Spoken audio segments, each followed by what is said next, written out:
Hello. For those of you who have never seen me before, my name is Becca Speart. I'm a spiritual life coach, and I've been coaching for over a decade. Now, I know a lot of people who are coming to watch this video saw my post online. I said that I was selling my oracle cards and my tarot cards because I'm no longer using divination tools. And since I've made that post, I've changed my mind, and I'll talk a little bit more about why that is. And it's probably not what you think, but here we go. So, people first wanted to know why I was wanting to get rid of them.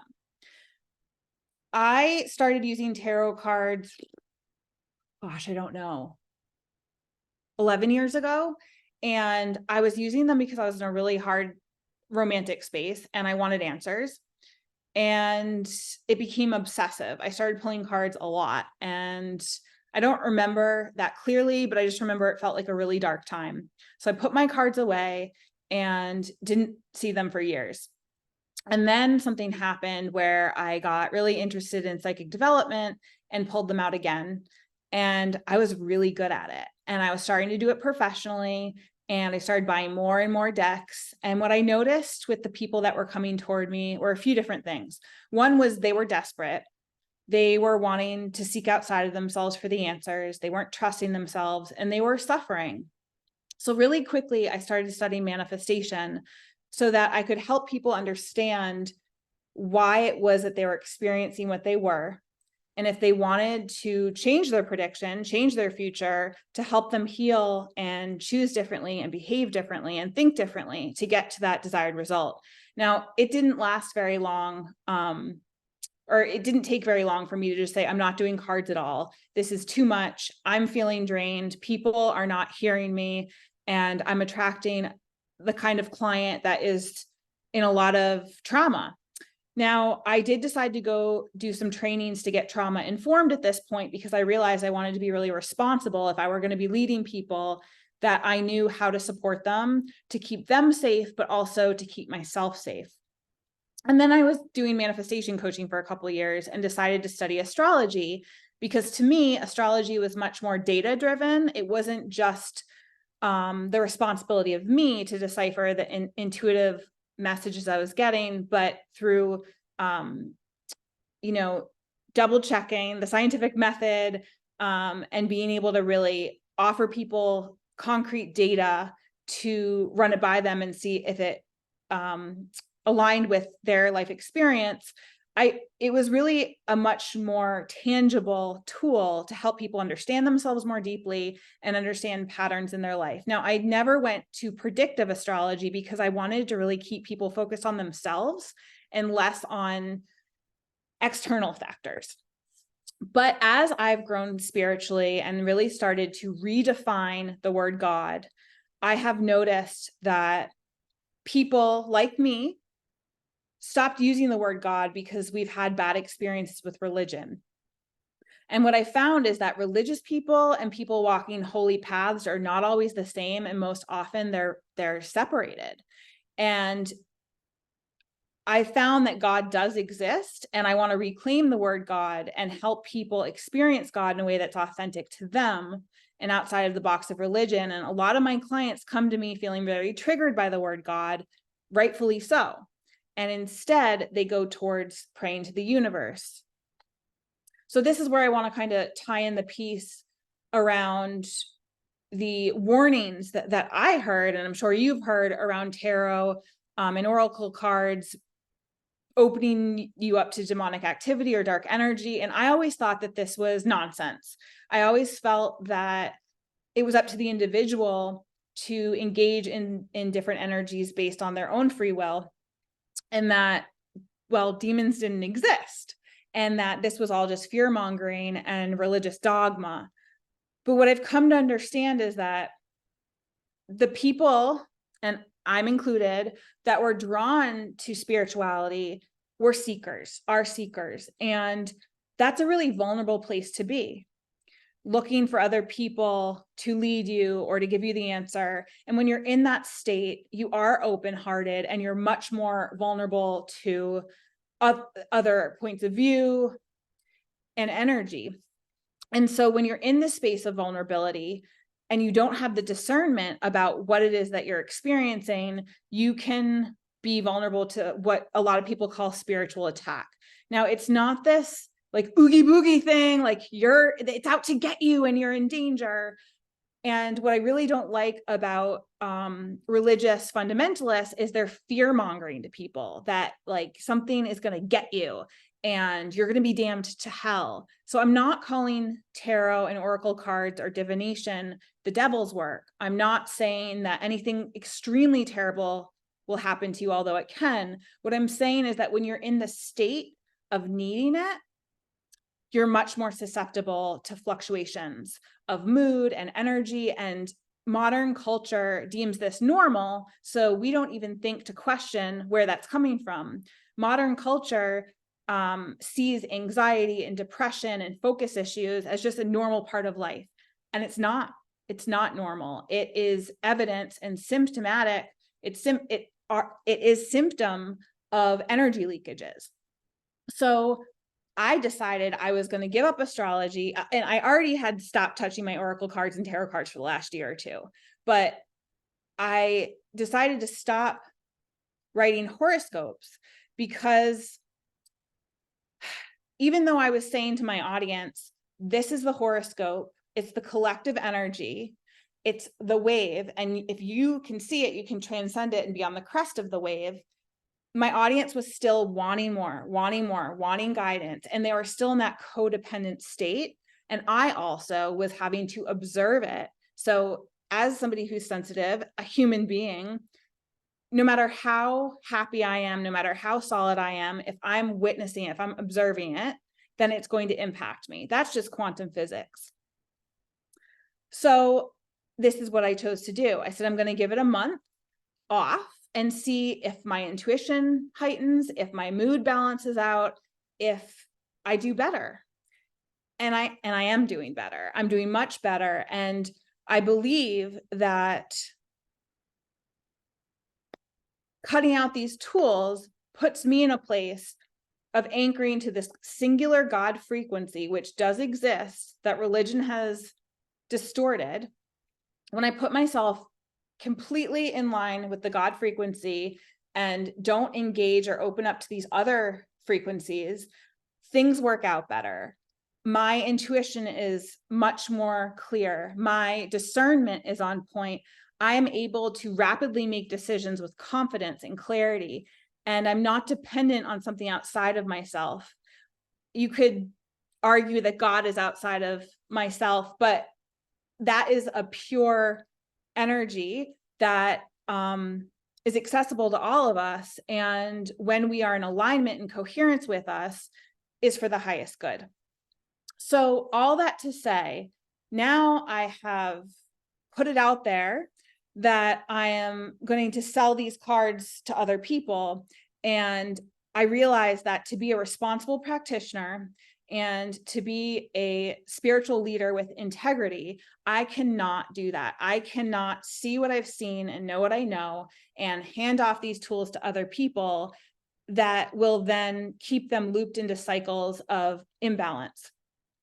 Now, everybody has free will, and adults will make their own decisions, but I know better. I know how this could impact people, and it's my responsibility to do good and to look out for people's best interests. And the truth is, the energy within us that is codependent or seeking or craving isn't of us.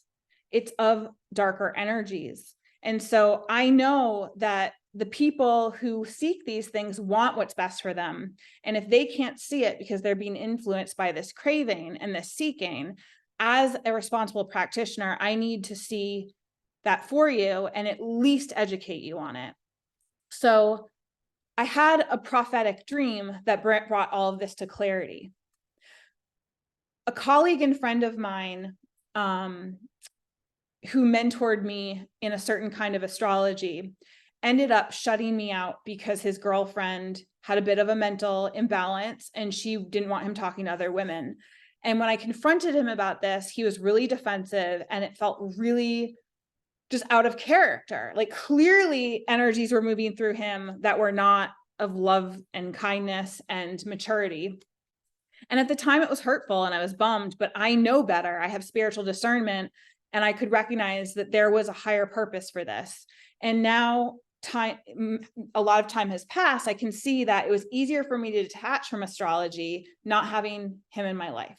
Not saying astrology is demonic, but I loved his content and it would have been harder to stop watching it and reading it because it was so entertaining, because I felt so close to him and I wanted to see it. So now I don't have that temptation.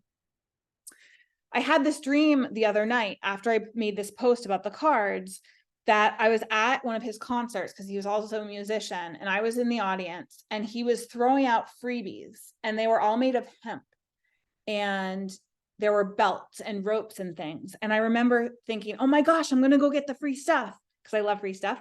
And I was running to the stage, grabbing it, and I made eye contact with him and he realized who I was and he had regret. He didn't want me to have that stuff. And I kind of felt like I made out like a bandit and got away. Now, when I woke up, it took me a couple days to really let all the imagery set in. But a couple things came to me. First of all, my name is Rebecca, which is to bind. It means devotion. And I realized that as I share this wisdom, as I share anything, I have a strong responsibility, because whatever I say, many people bind to it. They take it for truth. They trust me. And it's important to me that I am sharing information that benefits people, knowing that that's the case. So first of all, this rope was this imagery, and he was throwing it to me, but then I was getting away with it. So at first I thought that this had to do with that he gave me guidance and mentorship and information that I now took away and was able to move on from him with, but still had it.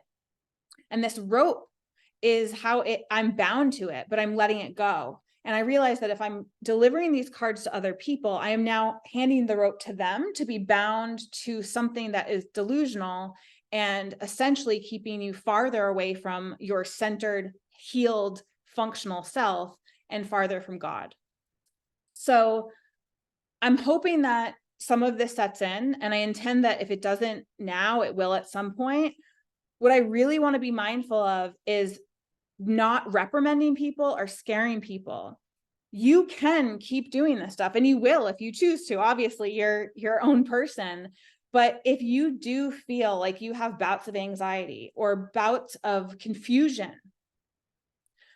I promise you, part of that is because of this tendency you have to looking for answers, and not trusting yourself. And we come from a very codependent culture, especially women, where we want to check in with our friends. We want to run it by other people. We want to mull things over before making a decision. And using divination to validate yourself is a cheat sheet. It's a shortcut. It's a crutch, because you're trying to feel better about what you already know to be true. And in essence, you're disempowering yourself. You're saying to yourself, I don't trust myself. So my hope, my highest prayer for you watching this is that you, first of all, understand, and I'm sorry if I've disappointed you that I'm not going to sell the cards, and that you really question, is this in alignment with what you actually want? Because in the moment, it might satisfy a desire or a need. It might feel like you're scratching an itch or fulfilling a compulsive need. But is it actually giving you the benefit you truly desire, which is clarity, freedom, joy, happiness, fulfillment? I know from my personal experience, it felt like it was supportive at the time, especially because I was in such a challenging space. Anytime I got a hit of divination, it felt like it was lifting me up. But the cycle just continued. I always needed to know. I always needed more. I always needed to ask. So now the work that I do with clients is to get you anchored into this God frequency and so self-aware and so self-healed that you know what's right for you. You know what decisions are going to lead to what. You know who is a good fit and who isn't. You don't need to be consulting cards to see what this person, object of your desired object of affection, what they're going to do. Or what job you should take, that you know in an instant, because you're so connected to yourself. And so my expectation, my high expectations for my clients is that when they are done with whatever service we have agreed to, they are free from me and they're free from need from any other practitioner or coach ever again, that they don't ever need a prediction ever again. If they decide they want support to up level, that they will choose it, but out of a desire and not a need. So the final piece I want to share is that I am an environmental advocate. I love the earth. And to me, it felt wasteful to throw something out that was printed, came from trees, plastics were used, inks were used. And I was validating it in my own mind that these women that want these cards are going to go out and buy new cards anyway. And at least I'm reducing some waste. But what I realize is it's more wasteful to your spirit and your soul for me to perpetuate this. And this is an opportunity for me to educate you and invite you to something else. And to me, I know that the earth and God would prefer that that's the case. So I'm not going to throw these in the trash because that's going to go in the landfill, and putting something underground keeps it in the dark. And nothing can change in the dark. It only changes in the light. And that's why I'm illuminating this. So I'm going to burn them and send it back into the ethers. And I hope that you understand where I'm coming from. If you don't agree with me, at least have heard me out and can, as a common, adult and colleague or peer, respect that I have come to this decision through intense introspection and reverence for what is best for everyone involved. Thank you for listening. If you've made it this far, and wishing you the best on your journey, and that you experience whatever is required for your soul's journey. And if you have any questions and want some support, feel free to reach out. I have one-on-one coaching. I've got a group program just around the corner, and it will be the first of many. I've got an ebook on manifestation myths debunked and how to actually master your reality. And I'm always available to message.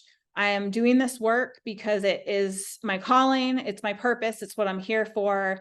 And if anything rubbed you the wrong way, I'm open to dialogue for that too. So thanks again for listening, and hopefully I'll see you around on the interwebs.